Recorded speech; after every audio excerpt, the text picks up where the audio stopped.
How important is drafting in cycling? We've all heard about the benefits of drafting in cycling, but what is it and why is it important? In summary, closely following the wheel of another rider requires less effort for the same speed than that of the cyclist in front of you. The principles are pretty straightforward. The rider in front punches a hole in the wind, creating a pocket of air for you to happily fly through. The benefits are so great that the power demand of a rider sitting directly behind can be reduced by up to 40% to ride at the same speed as the rider in front. As you would expect, the effect of drafting reduces the further away you get from the cyclist in front, but there's still plenty of benefit to be had. Riding 3 bike lengths behind a cyclist's wheel can reduce your power demand by up to 20%, and even riding 10 meters behind can still result in a significant energy saving.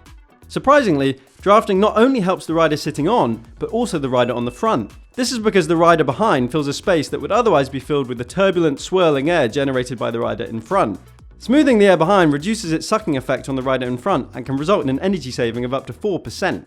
In a nutshell, 2 people who are drafting can put out less energy than 2 individuals who are not drafting would if they were covering the same distance in the same time.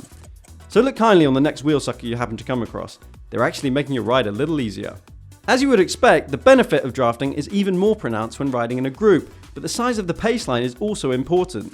Given what we know about the drafting benefit to a leading rider from a trailing rider, you would expect that in all groups it is the last but one rider who experiences the greatest drafting benefit and not the last rider, purely because no one is riding behind them. Interestingly, in wind tunnel tests, researchers in the Netherlands found that only to hold true in the case of groups of 6 or more riders. They found that for groups of up to 5, it is in fact the last rider who experiences the greatest benefit. Without getting too technical, the reason for that is that while the wake, or hole of air if you like, widens the further down the group you go, it becomes less pronounced from about the 5th position, at which point the benefit of having a trailing rider in your own wake becomes more important. Given all that, it's no surprise why we always see pros riding so close to each other's wheel during races. So next time you're out riding, pushing yourself to the limit, think about how much easier it could all be if you tucked in behind another rider and let them drag you along for a few Ks.